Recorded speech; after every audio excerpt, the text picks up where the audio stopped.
Hello dear students of class 11th। आज हम लोग जो हमारी यूनिट सेकंड है उसका एक बहुत इम्पोर्टेंट चैप्टर स्टार्ट कर रहे हैं। उस चैप्टर का नाम है पुष्पी पौधों की आंतरिक संरचना, मतलब internal structure of flowering plants या anatomy of flowering plants. Previous जो मैंने आपको चैप्टर समझाए थे उसमें मैंने बताया था कि बायोलॉजी में ऐसे तो बहुत सारी ब्रांचेस होती है, उनमें दो ब्रांच मैंने आपको बताई थी। एक बताई थी मॉर्फोलॉजी और एक बताई थी एनाटॉमी, मतलब हिंदी में बोलते हैं आकारिकी और शारीरिकी। आकारिकी या मॉर्फोलॉजी में हम लोग क्या काम करते हैं, जो भी कोई एनिमल हो, प्लांट हो, मतलब एक्स वाई जेड कोई सा भी लिविंग ऑर्गेनिज्म हो, उसकी बाहरी संरचना का अध्ययन करते हैं, मतलब study of external forms and features, मतलब बाहरी संरचना का अध्ययन आकारिकी या मॉर्फोलॉजी कहलाता है। फिर यदि हम लोग उसकी इंटरनल स्ट्रक्चर की स्टडी करते हैं, मतलब शारीरिक संरचना का अध्ययन करते हैं, तो उसको एनाटॉमी कहते हैं। तो यदि अगर आप कोई भी फ्लावरिंग प्लांट, भले वो डाइकोट हो चाहे मोनोकोट हो, मतलब वो द्विबीजपत्री हो चाहे एक बीजपत्री हो, यदि कहीं आपको उगता हुआ दिखाई देगा तो आप उसको एक्सटर्नली आपको क्या क्या दिखाई देगा, उसमें आपको रूट दिखाई देगी, जड़, आपको स्टेम दिखाई देगा, आपको लीव्स दिखाई देगी, ब्रांचेस भी हो सकती है, फ्लावर हो सकते हैं, और अगर उसमें फ्रूटिंग स्टेज आ गई तो फ्रूट्स हो सकते हैं। ये सारी स्ट्रक्चर आपको दिखाई देती है। बट अगर अपने को ये देखना है कि वो उसकी जो कोई भी प्लांट है, उस प्लांट की रूट, उसका स्टेम, उसका लीफ, मतलब उसकी जड़, उसका तना और उसकी पत्ती आंतरिक संरचना में किस प्रकार दिखाई देता है, मतलब हाउ इट अपीयर्स इंटरनली, तो इसको हम लोग एनाटॉमी कहते हैं। इसकी स्टडी को हम लोग शारीरिकी कहते हैं। तो जैसे मैंने अभी आपको कहा कि ये प्लांट डिफ्रेंशिएटेड रहते हैं, क्योंकि इनका मेन प्लांट बॉडी में आपको पहले ही पढ़ा चुका हूँ, मुख्य पादप शरीर स्पोरोफाइट होता है, जो डिफ्रेंशिएटेड होता है रूट स्टेम लीव्स में, जड़, तना और पत्ती में विभेदित होता है। इन प्लांट की जो जड़ रहती है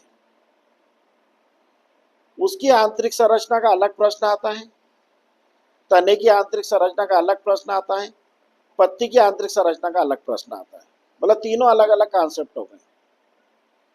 पर जब भी हम इंटरनल स्ट्रक्चर की बात करते हैं तो 11th स्तर पर या तो रूट या लीफ, या तो जड़ या पत्ती की आंतरिक संरचना के बारे में बहुत पूछा जाता है परीक्षा में।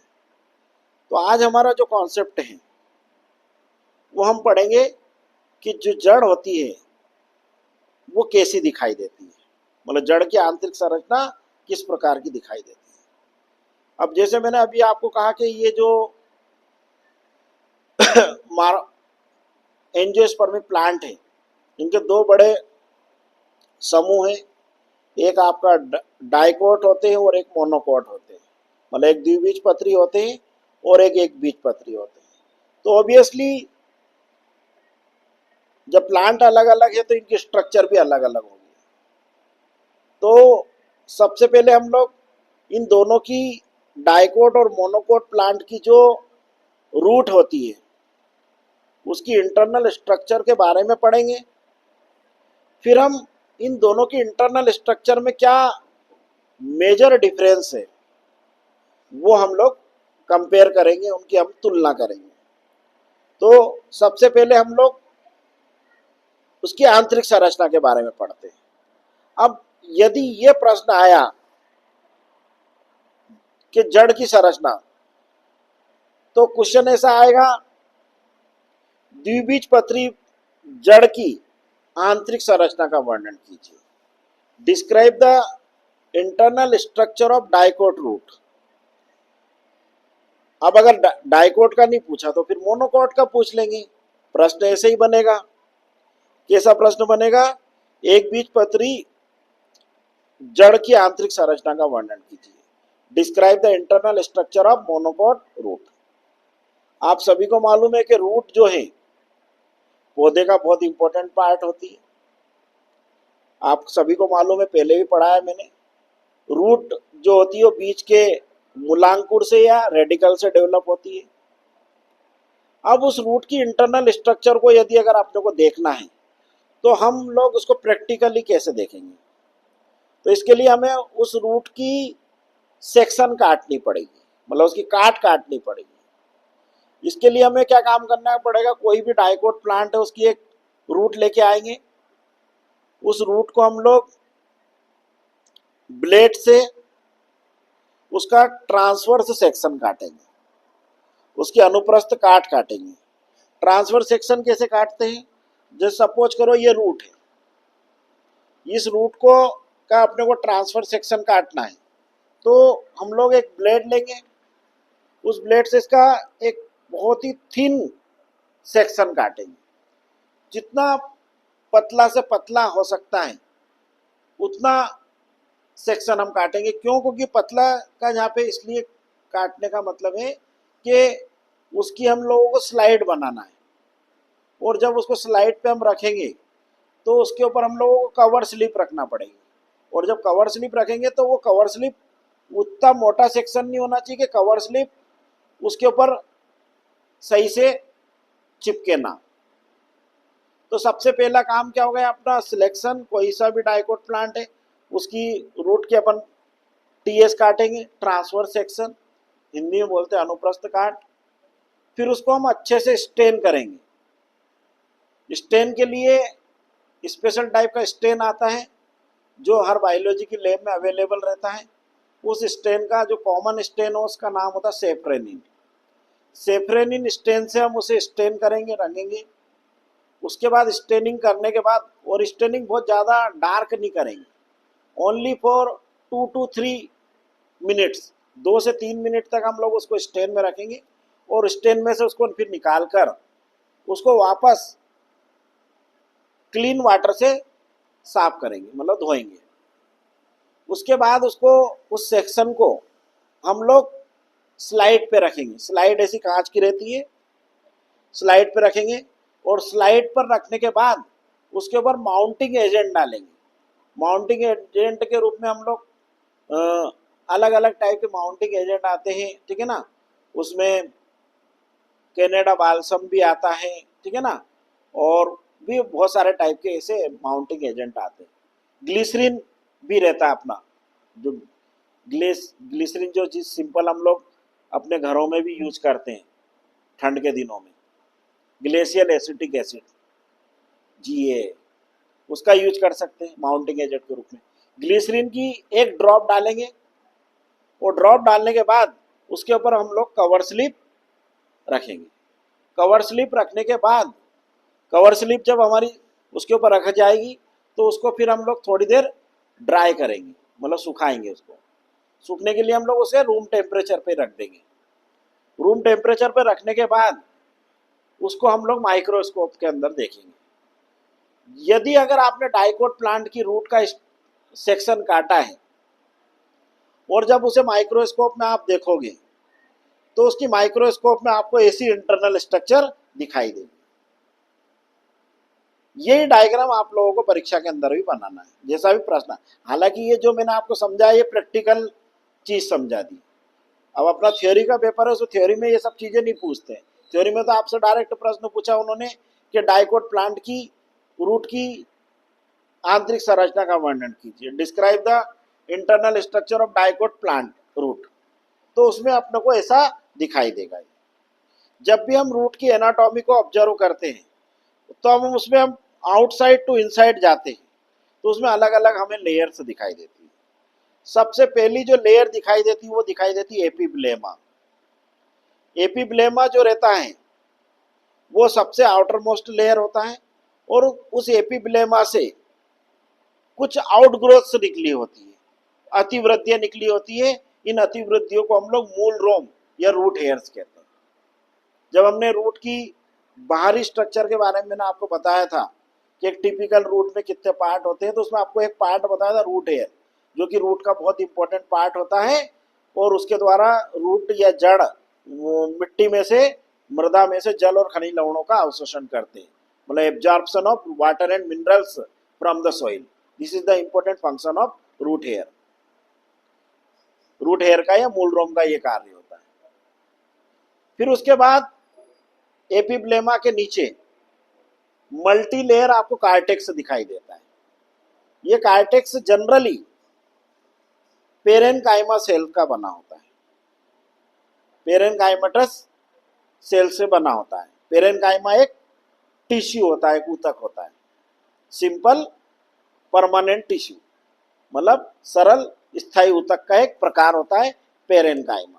तीन होते हैं ये, पेरेनकाइमा, कोलेनकाइमा और स्क्लेरेनकाइमा। तो यहाँ पर पेरेनकाइमा का बना है।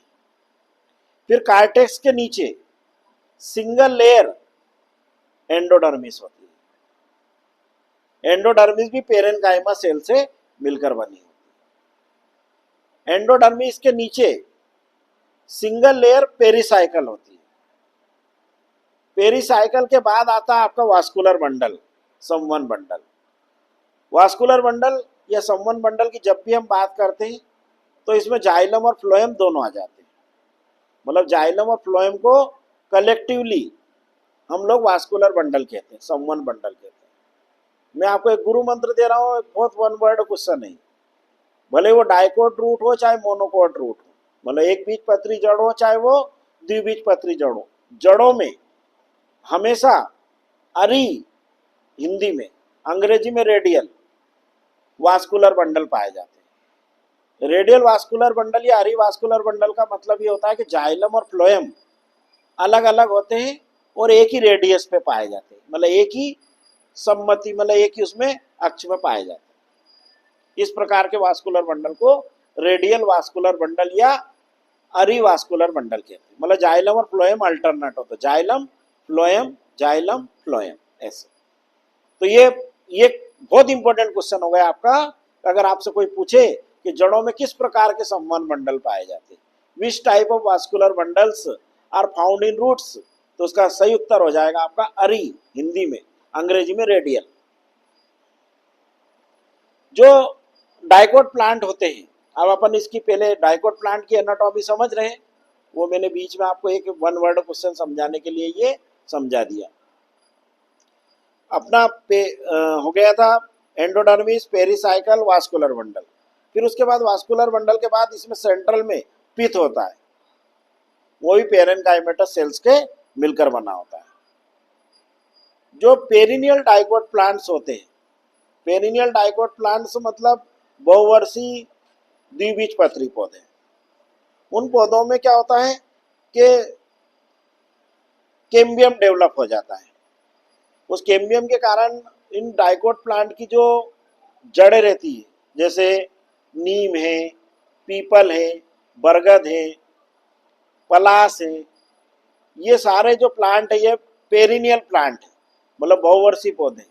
इन पौधों की जो जड़ों में सेकेंडरी ग्रोथ या द्वितीयक वृद्धि भी होती है। इस द्वितीयक वृद्धि का कारण होता है कैम्बियम का डेवलप होना। तो चूंकि मोनोकोट प्लांट में कुछ एक अपवाद को छोड़ दिया जाए, मतलब रादर देन वन और few exception, generally secondary growth absent होती है ना, और यदि होती भी है तो वो एनोमिनस सेकेंडरी ग्रोथ होती है, मतलब पूर्ण द्वितीयक वृद्धि होती है। तो इन प्लांट के अंदर एनाटॉमिकल स्ट्रक्चर में, डाइकोट प्लांट की स्ट्रक्चर में ऐसा आपको दिखाई देगी। क्या क्या स्ट्रक्चर्स दिखाई देती है वो मैं आपको पूरा डायग्राम, और ये डायग्राम आपको बनाना पड़ेगा एग्जामिनेशन के अंदर, और ये छोटे छोटे पॉइंट बना के आपको जो जो समझा रहे, ये सारे पॉइंट आपको एक एक पॉइंट करके लिखना पड़ेंगे। एपिब्लेमा, कार्टेक्स, एंडोडर्मिस, पेरिसाइकल, फिर वास्कुलर बंडल और पिथ, ऐसे छोटे छोटे पॉइंट बना के आपको लिखना पड़ेगा। ठीक है ना। तो ये ट्रांसफर सेक्शन है डाइकोट प्लांट के रूट का, मतलब द्विबीजपत्री पौधों की जड़ों का अनुप्रस्थ काट है। जो कैसे काटते वही मैंने आपको प्रैक्टिकली अभी समझा दिया। तो जब हम डाइकोट प्लांट की रूट की एनाटॉमी को माइक्रोस्कोप के अंदर देखते हैं तो सबसे पहले ये आपको लेयर दिखाई देती है, इस लेयर को एपिब्लेमा कहते हैं। इस एपिब्लेमा से कुछ आउटग्रोथ निकली होती है, अतिवृद्धियां निकली होती है, जो कि बहुत इंपॉर्टेंट स्ट्रक्चर होती है रूट की। उन संरचनाओं को हम लोग हिंदी में मूल रोम कहते हैं और अंग्रेजी में रूट हेयर कहते हैं। इनका कार्य होता है मृदा से जल और खनिज लवणों का अवशोषण करना, मतलब absorption of water and minerals from soil. फिर एपिब्लेमा के नीचे मल्टी लेयर्ड कार्टेक्स बना होता है, कार्टेक्स रहता है, और ये कार्टेक्स पेरेनकाइमा सेल का बना होता है। फिर ये कार्टेक्स के बाद ये सिंगल लेयर आपको जो दिखाई दे रही है ये कहलाती है आपकी एंडोडर्मिस। एंडोडर्मिस के नीचे रहता है पेरिसाइकल। पेरिसाइकल के बाद इसमें आ जाते वास्कुलर बंडल। वास्कुलर बंडल मैंने अभी आपको कहा जाइलम और फ्लोएम दोनों को मिलाकर वास्कुलर बंडल कहते हैं। तो जो जाइलम रहता है वो दो में डिवाइड रहता है, प्रोटोजाइलम और मेटाजाइलम। जो जड़ रहती है उन जड़ में एक्सार्क प्रकार का वास्कुलर बंडल होता है, मतलब जाइलम होता है। एक्सार्क का मतलब होता है कि प्रोटोजाइलम जो रहता है वो सेंट्रल में होता है और मेटाजाइलम पेरीफेरी में होता है, सॉरी प्रो, हाँ ठीक है ना ऐसा। और ये जाइलम है और जाइलम, ये जैसे ये जाइलम है और ये जाइलम है, इन दोनों के बीच में ये फ्लोएम होगा। फिर ये जाइलम है, फिर यहाँ पे एक जाइलम और होएगा, उनके बीच में फ्लोएम होगा। तो इनमें जाइलम और फ्लोएम के नंबर भी फिक्स होते हैं डाइकोट रूट में, 2 से 6, 2 to 6। ठीक है। ये डाइकोट प्लांट की एनोडो, बीच में पिथ रहता है। और जैसे मैंने कहा इसमें केस्पेरियन स्ट्रिप और पैसेज सेल भी पाई जाती है डाइकोट प्लांट की रूट में। ठीक है। और जाइलम कैसा होता है, एक्सार्क। अब अगर मान के चलो मोनोकोट प्लांट की अपन बात करेंगे तो मोनोकोट प्लांट की एनाटॉमी भी लगभग मोनोकोट प्लांट की रूट की एनाटॉमी भी लगभग मोर और लेस एक जैसी होती है। थोड़े बहुत एनाटॉमिकल डिफरेंस होते हैं, वो डिफरेंस भी आपको समझा। जैसे अभी इसी को अगर अपन मोनोकोट में कन्वर्ट कर देंगे तो मोनोकोट में क्या हो जाएगा, ये रूट हेयर जो है ये कम संख्या में मिलेंगे। फिर जो कार्टेक्स होता है वो कार्टेक्स भी वेल डेवलप्ड नहीं होता है। एंडोडर्मिस रहती है, उसमें पेरिसाइकल रहता है। और ये जो वास्कुलर बंडल है ये वास्कुलर बंडल असंख्य होते हैं, मतलब 20 से तक इनकी संख्या होती है। मतलब जैसे मैंने अभी आपको कहा था इसमें 2 से 6 होते हैं। और जैसे मैंने अभी आपको कहा कि मोनोकोट प्लांट में कुछ एक अपवाद को छोड़कर द्वितीयक वृद्धि या कैम्बियम के कारण सेकेंडरी ग्रोथ नहीं होती। तो इनमें कैम्बियम जो रहता है डेवलप नहीं होने के कारण इनमें सेकेंडरी ग्रोथ भी नहीं होती, इसलिए इनमें पेसेज सेल और भी एब्सेंट होती है। ठीक है। ये आपकी मोनोकोट रूट की एनाटॉमी हो जाएगी, मतलब एक बीजपत्री जड़ की आंतरिक संरचना हो जाएगी।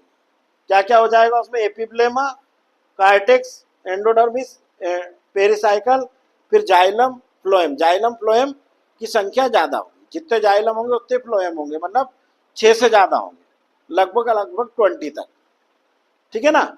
ये आपका, और रूट हेयर जो रहते हैं मोनोकोट प्लांट की जो जड़ रहती है, एक बीजपत्री पौधे की जो जड़ रहती है उसकी एपिब्लेमा से जो रूट हेयर निकले होते हैं वो कम संख्या में निकले होते हैं, मतलब लेस नंबर में होते हैं।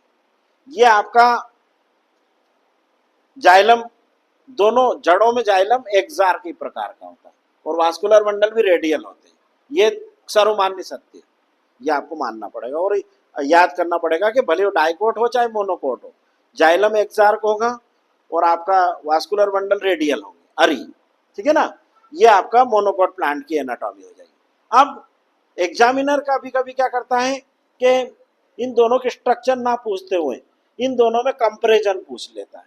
मतलब ऐसा क्वेश्चन पूछ लेते हो, द्विबीजपत्री जड़ और एक बीजपत्री जड़ की आंतरिक संरचना में प्रमुख अंतर लिखिए। तो बच्चे क्या करते हैं इसमें, वो वाला डिफरेंस लिखे आते हैं, मूसला जड़ और अपस्थानिक जड़ वाला। नहीं, वो नहीं लिखना है, वो जब प्रश्न आए तब लिखना है। यहाँ पे आपसे क्या पूछा उसने क्वेश्चन कि इंटरनल स्ट्रक्चर मतलब आंतरिक संरचना में क्या अंतर है। तो आंतरिक संरचना का जब आप अंतर लिखोगे तो उसमें क्या आपको समझाना है, ध्यान समझेंगे कि जो डाइकोट प्लांट होते हैं उनकी जड़ों में मूल रोम अधिक संख्या में पाए जाते हैं। मतलब root hair present more in number. और एक बीजपत्री जड़ की आंतरिक संरचना में जो एपिब्लेमा होती है उससे रूट हेयर कम संख्या में निकले होते हैं। मतलब root hair are present in less in number. फिर उसके बाद जो सेकंड डिफरेंस है जो कि बहुत बड़ा है, जो डाइकोट प्लांट होते हैं उनकी जो रूट होती है उसमें वास्कुलर बंडल मतलब संवन बंडल की संख्या 2 से 6 होती है। और जो मोनोकोट प्लांट होते हैं उनमें वास्कुलर बंडल की संख्या 6 से अधिक लगभग 20 तक होती है। ठीक है। चौथा डिफरेंस, तीसरा डिफरेंस हो जाएगा कि जो डाइकोट प्लांट होते हैं उनकी जड़ों में द्वितीयक वृद्धि कैम्बियम के कारण होती है। मतलब secondary growth occurs in dicot plants root due to cambium. और मोनोकोट प्लांट की जो रूट होती है उसमें कैम्बियम चूंकि डेवलप नहीं होता है इसलिए उनमें द्वितीयक वृद्धि का अभाव होता है, इसलिए कैम्बियम उनमें नहीं पाया जाता। द्विबीजपत्री पौधे की जो जड़ें हैं उनमें पेसेज सेल और केस्पेरियन स्ट्रिप्स पाए जाते हैं। और मोनोकोट प्लांट जो होते हैं उनमें केस्पेरियन स्ट्रिप और पेसेज सेल एब्सेंट होती है। ये आपके 4 एनाटॉमिकल डिफरेंस हो जाएंगे डाइकोट प्लांट और मोनोकोट प्लांट की रूट में। मतलब द्विबीजपत्री और एक बीजपत्री जड़ की आंतरिक संरचना में क्या क्या अंतर हो गए, एक बार डबल से हम लोग रिसाइट करते हैं। पहला डिफरेंस हो जाएगा, बहुत सरल भाषा में लिख दोगे तो भी नंबर मिलेगा। अगर आपने जैसे मैं आप सरल तरीके से समझा रहा हूं ऐसा भी अगर आप लिखिया है तो आपको पूरे नंबर मिलेंगे। कैसा कि डाइकोट में मूल रोम अधिक संख्या में पाए जाते हैं, root hair are present more in number. Monocot में मूल रोम कम संख्या में होते हैं, लेस इन नंबर। डाइकोट में वास्कुलर बंडल 2 से 6 होते हैं। मोनोकोट में एक बीजपत्री में वास्कुलर बंडल 6 से अधिक 20 तक होते हैं। डाइकोट में द्वितीयक वृद्धि होती है, मतलब द्वितीयक वृद्धि सेकेंडरी ग्रोथ अकर्स। और मोनोकोट में सेकेंडरी ग्रोथ या द्वितीयक वृद्धि का अभाव होता है। डाइकोट में केस्पेरियन स्ट्रिप और पेसेज सेल पाई जाती है और मोनोकोट में केस्पेरियन स्ट्रिप्स और पेसेज सेल एब्सेंट होती है। ये आपके डिफरेंस हो गए किसमें, डाइकोट और मोनोकोट मतलब द्विबीजपत्री और एक बीजपत्री जड़ की आंतरिक संरचना में। ऐसे ही डिफरेंसेस हम लोग, ऐसी ही इंटरनल स्ट्रक्चर हम लोग मोनोकोट और डाइकोट स्टेम की पढ़ेंगे इसी चैप्टर में। इसी चैप्टर में हम लोग पढ़ेंगे डाइकोट और मोनोकोट लीफ की इंटरनल स्ट्रक्चर में क्या डिफरेंस होता है, वो भी एक बहुत इंपॉर्टेंट क्वेश्चन है। और ये सारे क्वेश्चन अभी आप लोगों को 11th में तो इम्पोर्टेंट है ही है, आप लोगों को ये कॉम्पिटिटिव एग्जाम मतलब नीट वीट के एग्जाम के अंदर भी ये क्वेश्चन से पूछे जाते हैं, क्योंकि माइक्रो लेवल पे पूछते हैं वहां पे क्वेश्चंस, तो माइक्रो लेवल के क्वेश्चंस बनते हैं। इसी टाइप के अच्छे ज्ञान के लिए आप निरंतर हमारे चैनल को देखते रहें, इसको लाइक करें, सब्सक्राइब करें, और जैसा मैं बार बार कहता हूँ, उन बच्चों को ज़रूर शेयर करें जिन बच्चों को प्रॉपर नॉलेज नहीं मिल रहा है, गरीब बच्चों को विशेषकर। ठीक है, तो आई थिंक आपको ये समझ में आया होगा। और छोटे और बड़े ऐसे करके आपको यहाँ पर 6 नंबर के प्रश्न तैयार हो गए आज। अब हम लोग अगली बार जब हम पढ़ेंगे तो उसमें आप लोगों को स्टेम और लीव्स मतलब तने और पत्ती की आंतरिक संरचना कैसी होती है, डाइकोट और मोनोकोट प्लांट्स की, उसके बारे में हम लोग पढ़ेंगे। Okay, all the best for you.